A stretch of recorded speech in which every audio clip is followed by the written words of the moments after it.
이냐 아니면 흑인이냐 아니면 황인종이냐, 사람들이 막 논쟁이 벌어진 거예요. 옥신각신하다가 그러면 아담과 하와가 어느 나라 사람이냐까지로 이렇게 깊이 들어가게 됐습니다. 그러자 한 사람이 딱 얘기했습니다. 아담과 하와가 한국 사람은 아니다, 분명히. 왜냐, 한국 사람이라면 만약 선악과를 따먹지 않고 뱀을 잡아먹었을 것이다. 예, 우리는 이 아침에 나른한 졸음을 잡아 먹읍시다. 예, 의심을 잡아 먹읍시다. 불신을 잡아 먹읍시다. 하나님은 살아 계십니다. 예, 오늘도 이렇게 예배에 불러주셨다는 것은 길을 열어주셨기 때문에 그래요. 우리는 하나님을 만날 수 없는 그런 존재였습니다. 그러나 예수님께서 이 땅에 오셔서 하나님 만나는 길을 내가 길이다, 내가 생명이다, 길을 열어주셨기 때문에 이 아침에도 나온 줄 믿습니다. 용서의 길을 열어주셨습니다. 회복의 길을 열어주셨습니다. 다시 일어날 수 있는 길을 열어주셨습니다. 그분이 바로 저와 여러분의 하나님이시라는 겁니다. 말씀에 집중하면 하나님의 은혜가 내려옵니다. 그럼 인생이 회복됩니다. 하나님 만나는 과정은 개인이 정말 몸부림쳐야 됩니다. 나도 만나주세요. 오늘 식빵에 대해서 간증하신 우리 이동석 안십사님과 같이, 그 가정과 같이 나도 우리 집도 만나달라고 간절히 찾고 간이 저리도록 구할 때 하나님은 만나주실 줄 믿습니다. 예, 지난주에 하나님의 이름을 이제 그만하겠다고 했는데 딱 아주 가벼운 마음으로 그 다음 주 화요일쯤 됐는데 하나님께서 좀 더 할 게 있다라는 그런 감동을 주신 거예요. 귀로 들리는 건 다 사단이 주는 거라 그랬죠. 그래서 뭘 또 더 해야 될까? 물론 이름이 너무나 많지만, 그래서 하나님 말씀에 순종하는 마음으로 오늘은 여호와 삼마 따라합시다. 거기 계신 하나님. 옆에 계시라고 인사할까요? 하나님 어디 계십니까?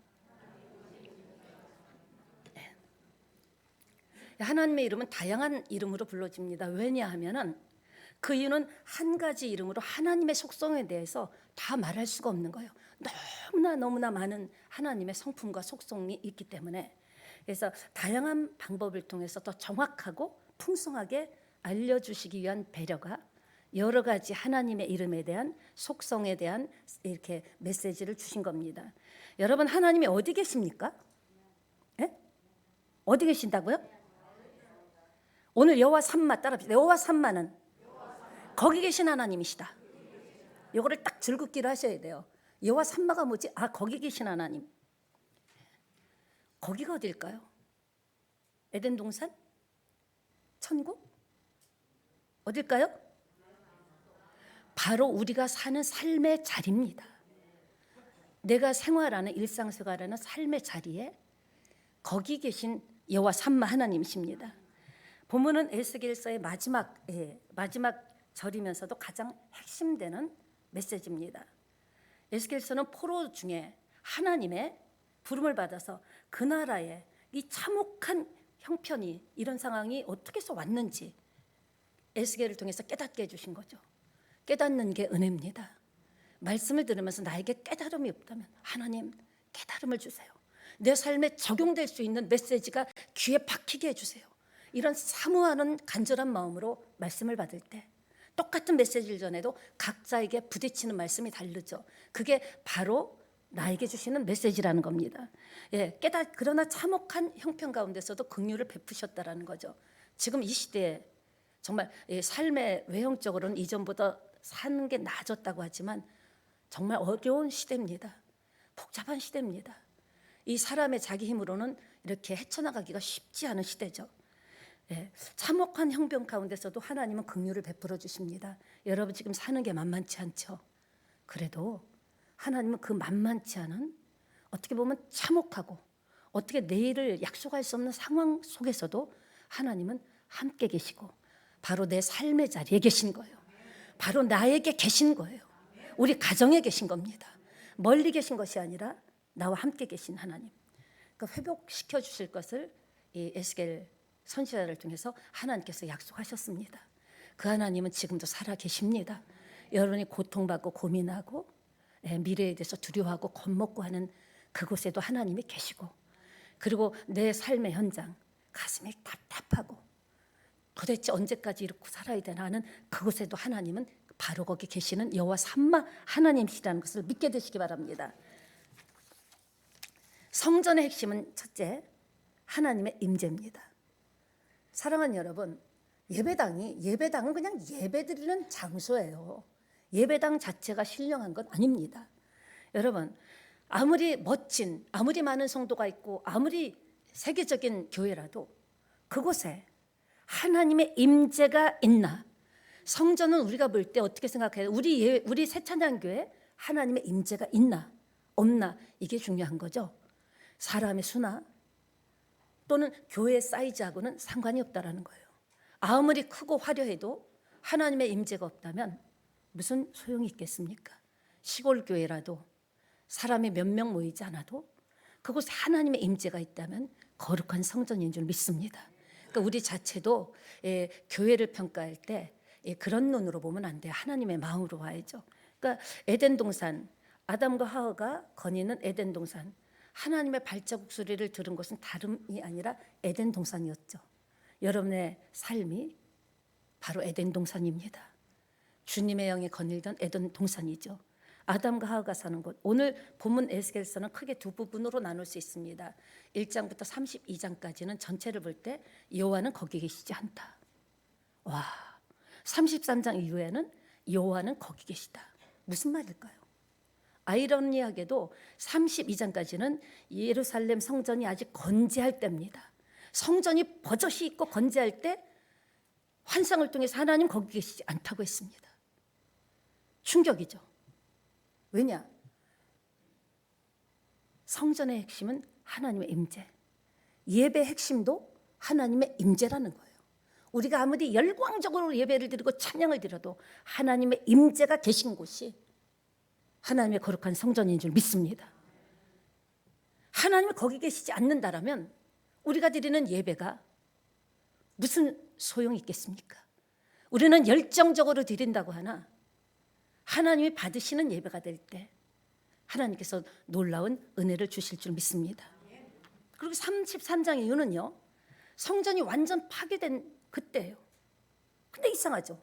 성전이 완전히 파괴됐는데 하나님은 거기 계시다라는 거예요. 왜 그랬을까요? BC 597년경에 바벨론의 이스라엘 2차 침공 때 에스겔이 26살 때 바빌론으로 포로로 잡혀갔습니다.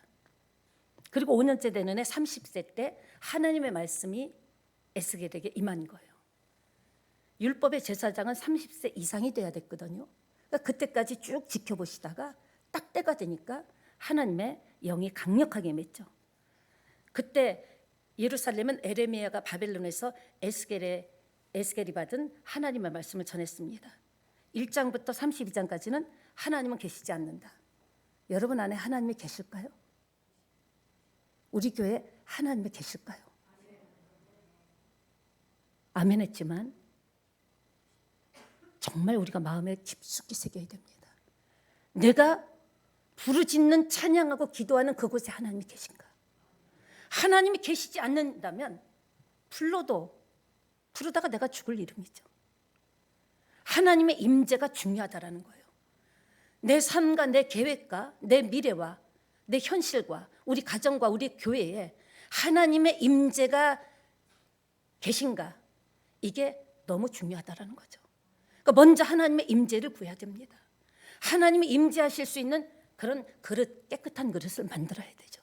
회개할 건 회개하고 정리할 건 정리하고 자를 건 자르고, 그리고 나서 하나님 임재하여 주시옵소서. 하나님의 임재가 있는데 살아나는 역사가 일어납니다. 가문에 하나님의 축복이 임합니다. 자녀가 잘 되는 복이 임합니다. 내가 하나님께 기쁨으로 살 수 있는 강력한 은혜가 임합니다. 하나님의 임재가 없는 기도, 하나님의 임재가 없는 예배, 하나님의 임재가 없는 선행, 돌아봐야 된다라는 거예요.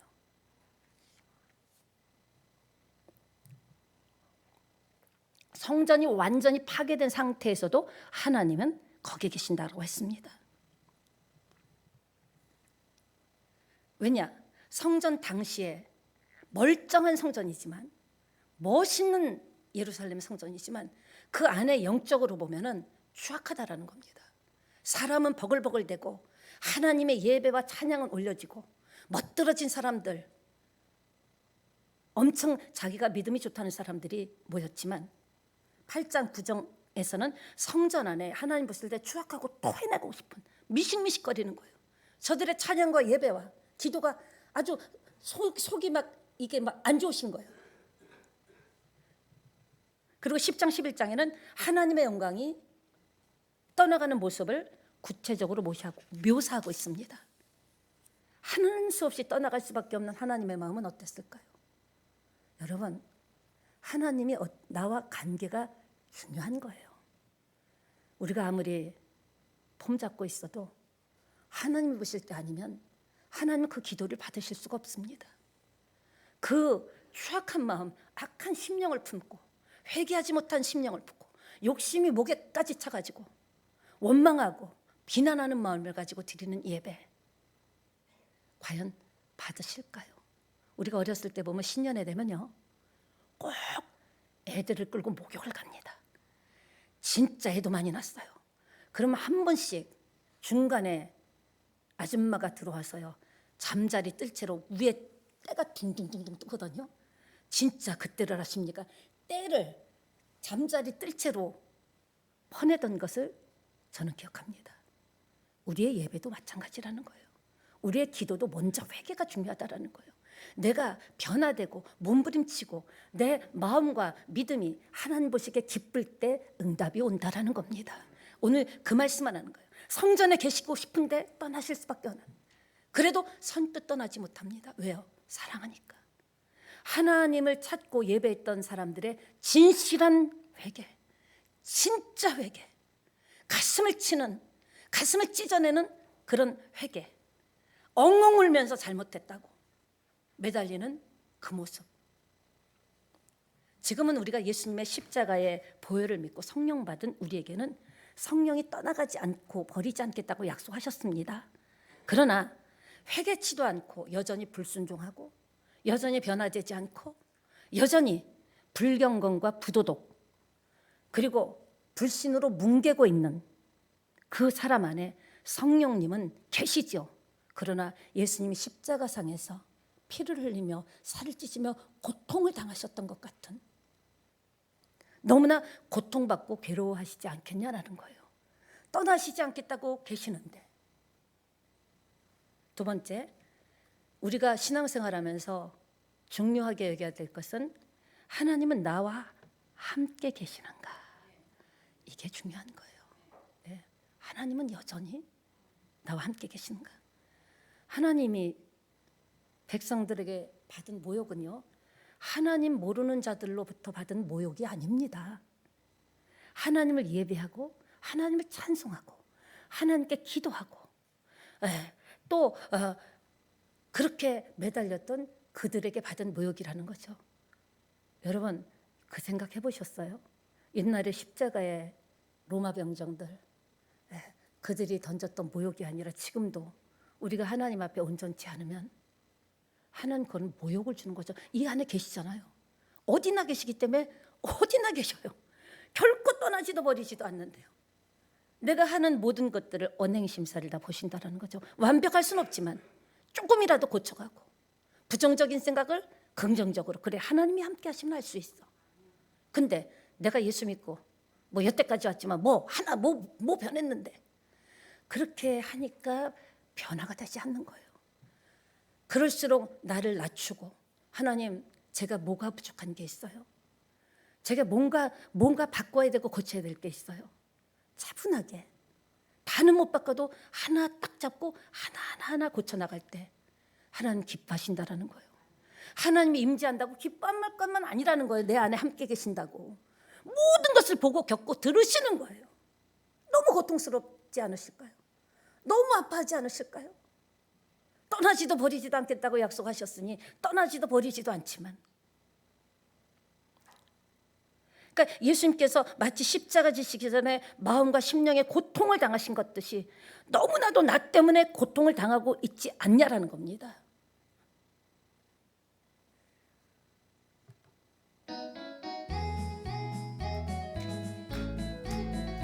하나님이 살아계신 성전입니다. 그때 눈 아는가 그대 몸은 주님이 살아계신 성전인걸. 그대 눈 아는가 그대 몸은 주님이 살아계신 성. 아멘. 찬양과 능력과 영광 주께. 아멘. 찬양과 능력과 영광 주께. 그대는 성전이요. 떠나시는 그 순간까지도 끝까지 회개하고 돌이키기를 기대하시는 하나님이신 줄 믿습니다. 하나님은 우리에게 지금 기대해요. 다른 것 기대하지 않아요. 우리 형편과 처지를 아는데, 상황을 아는데 조금 더 가까이 올 수 없냐? 조금 더 삶을 바꿔볼 수 없냐? 조금만 더 용기를 낼 수 없냐? 왜 좌절하고 낙심하느냐? 내가 함께 하는데 왜 맨날 안 된다고 하느냐? 그러니까 안 되는데 조금만 더 힘을 내고 조금만 더 용기를 내고 나를 불러봐라. 지금도 우리를 기대하고 계신다라는 거예요. 나도 나를 기대하지 않는데 하나님은 나를 기대하신다라는 거예요. 나도 나를 미워하는데 하나님은 나를 그럼에도 사랑하신다라는 거예요.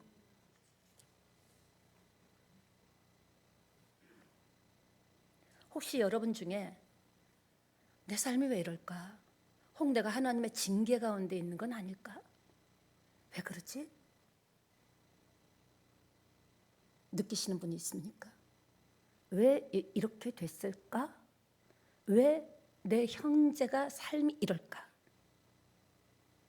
하나님이 바라신 것은 딱 한 가지예요. 회개하고 돌아와라. 그 생각에서 회개하고 돌아와라. 그 마음에서 회개하고 돌아와라.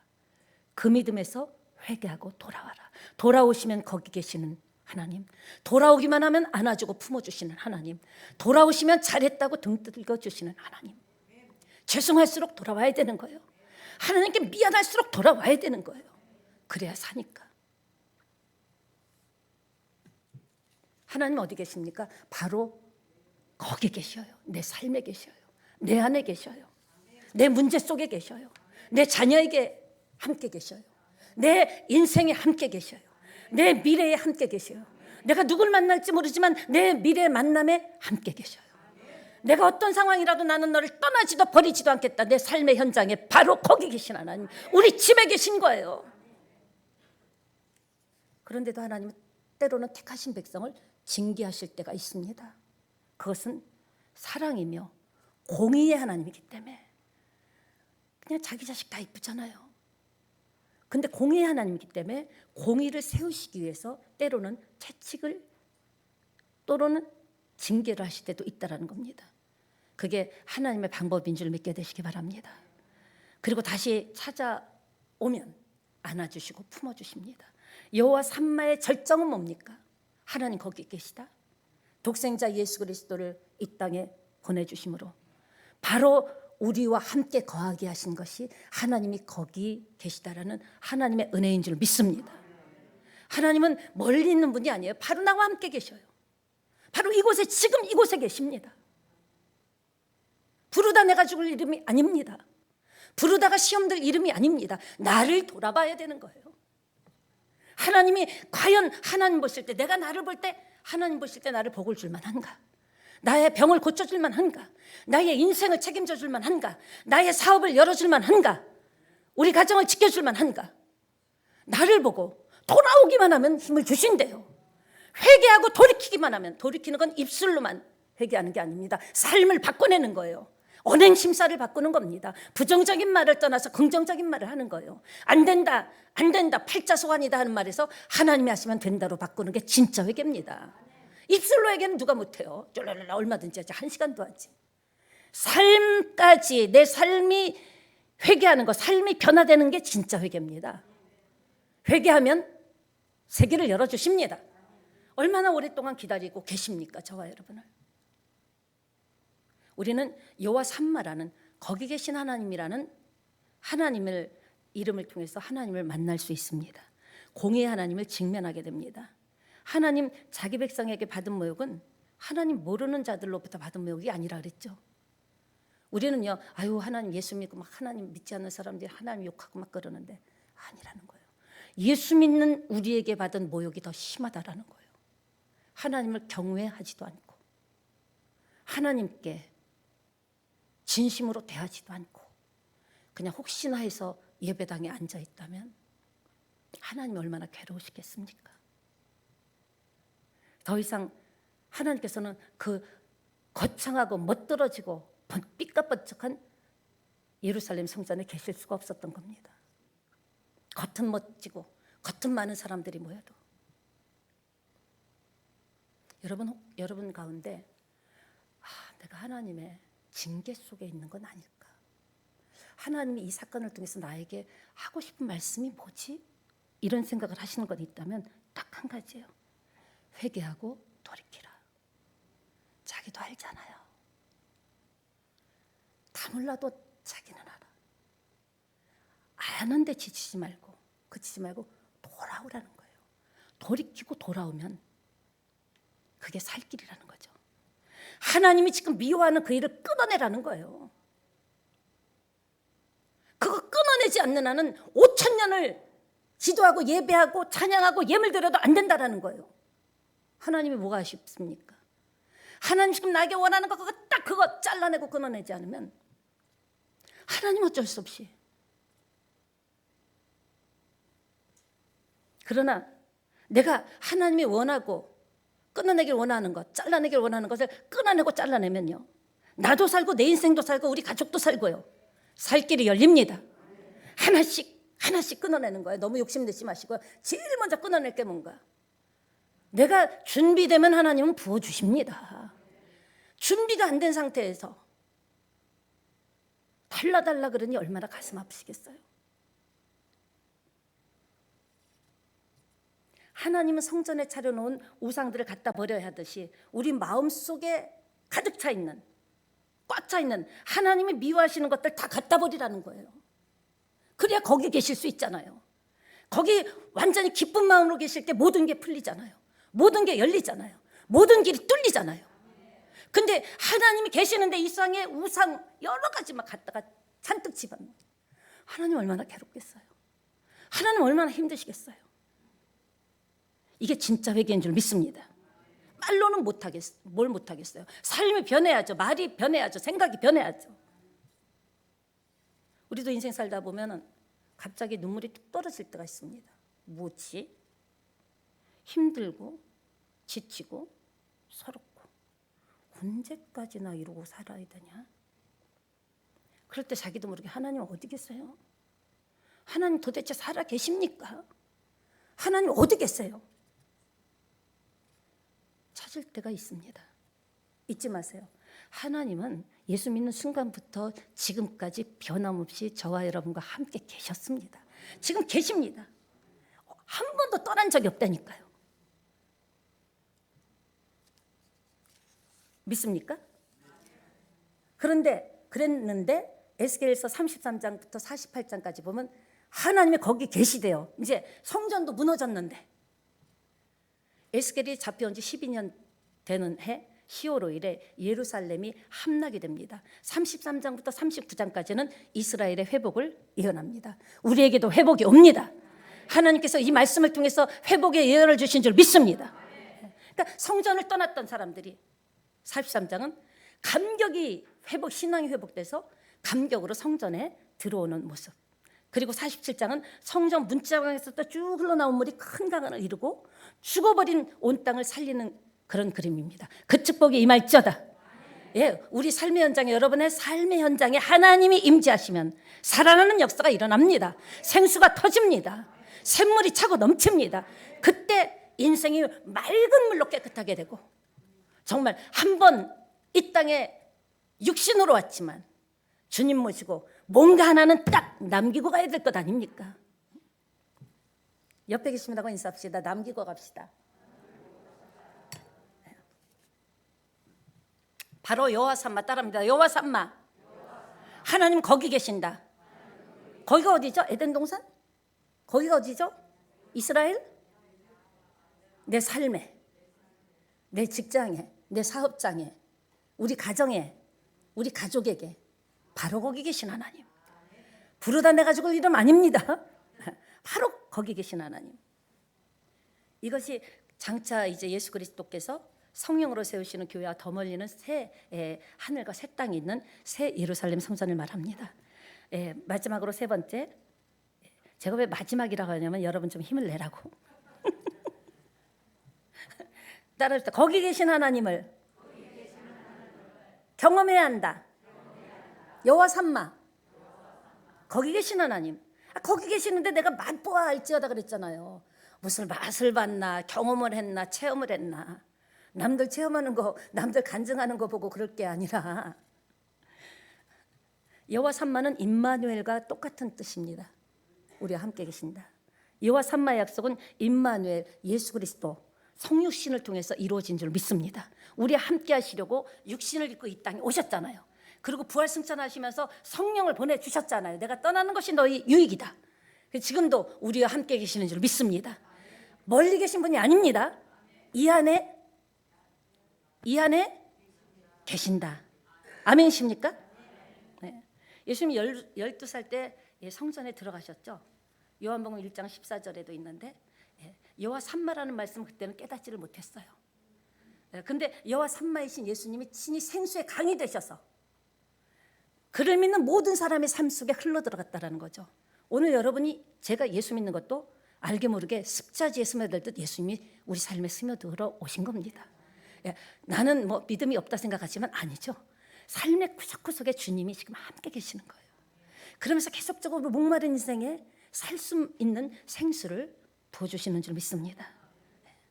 약속대로 성령이 모든 믿는 자들에게 지금 내리셨습니다. 지금은 성령 시대라 그러죠. 성령님이 영으로 이곳에 계십니다. 여호와 삼마이신 예수님께서 예루살렘에 돌아오셨죠. 여러분 지금 예수님이 나와 함께 계심을 믿습니까? 믿습니까?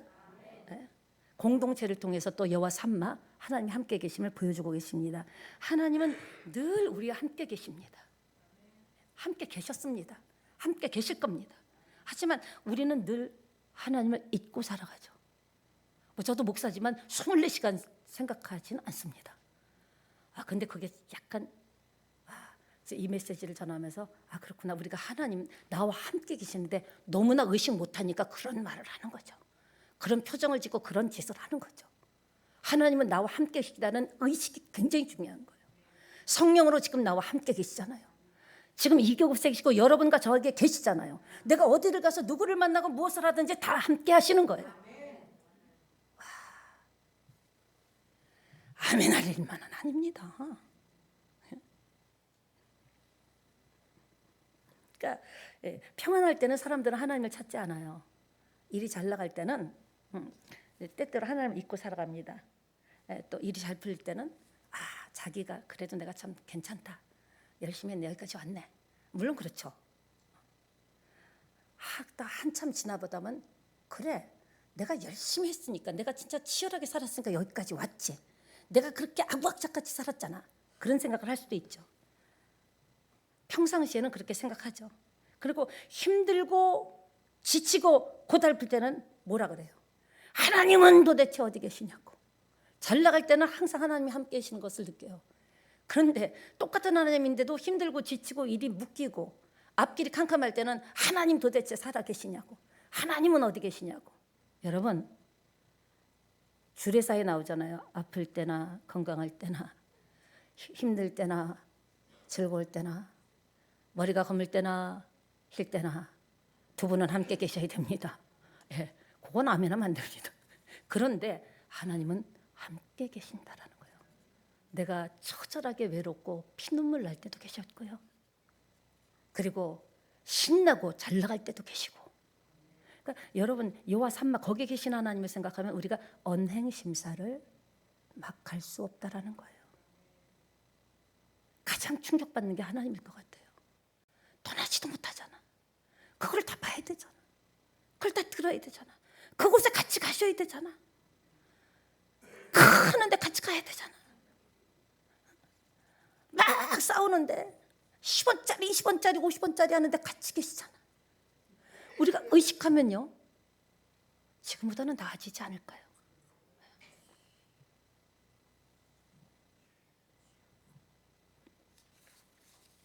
말씀을 마치겠습니다. 하나님 우리 버린 적이 없습니다. 우리를 도와주시지 않은 적이 없어요. 다만 왕따인가 봐. 하나님은 나는 왕따 시키나 봐. 아닙니다. 하나님 우리가 기쁘고 즐거울 때나 힘들고 어렵고 서러울 때나 질병으로 나도 모르게 눈물이 뚝뚝 통증으로 떨어질 때나 물질의 문제, 가난 문제 때문에 허덕일 때나 우리와 함께 계십니다. 그렇다면 뭘까요? 문제는 우리에게 있다라는 거예요. 내가 볼 때, 여러분이 생각할 때 한번 냉정하게 생각해 보세요.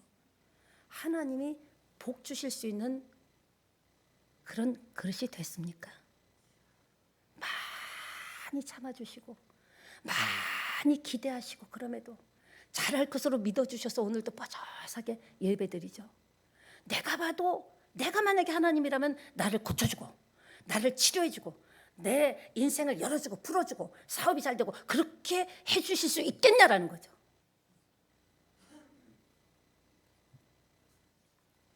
교회에서 가장 중요한 핵심은요, 하나님이 함께 계시냐예요.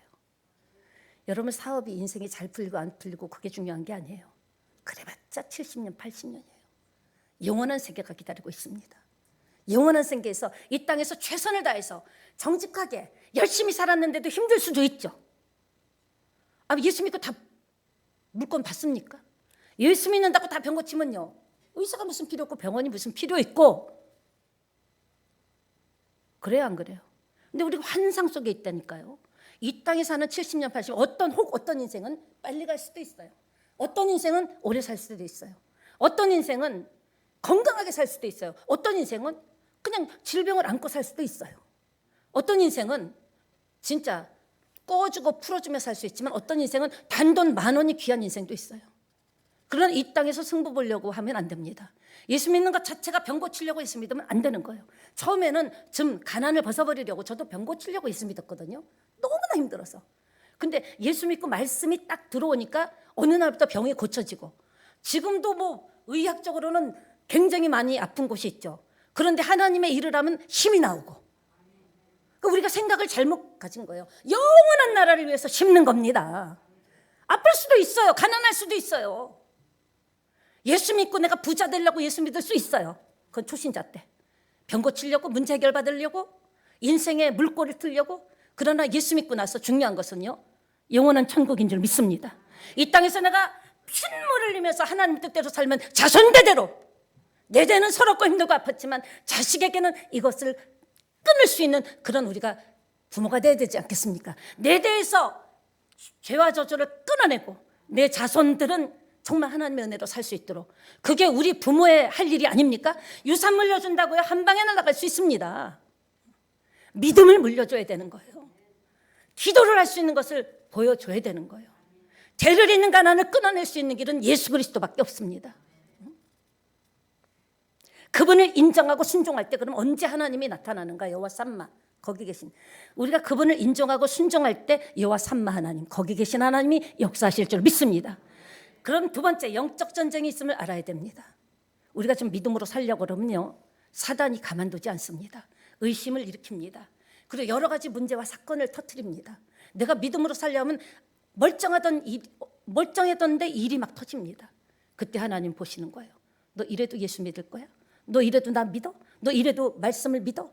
그때 믿어내면, 버텨내면, 견뎌내면 그때 오는 것이 응답인 줄 믿습니다. 그리고 마지막으로 핵심은 기도입니다. 너희 구할 것을 기도와 간구로 하나님께 아뢰라고 했죠. 기도도 하지 않고 되는 게 있다 없다 투덜거리지 맙시다. 회개하지도 않고 하나님은 나를 외면한다고 투덜거리지 맙시다.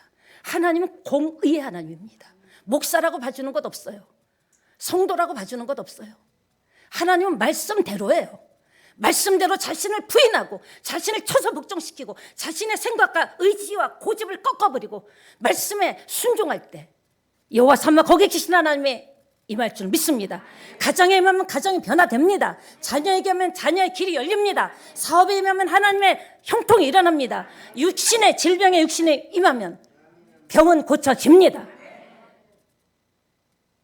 나는 이제 앞으로 투덜대기 전에 나는 어떻게 하나님께 순종했는지, 나는 지금 어떻게 영적 싸움에 동참하고 있는지를 되돌아보는 시간을 가질 때 여러분은 행복한 인생을 살게 되리라고 믿습니다. 우리 함께 찬양하고 기도하도록 하겠습니다.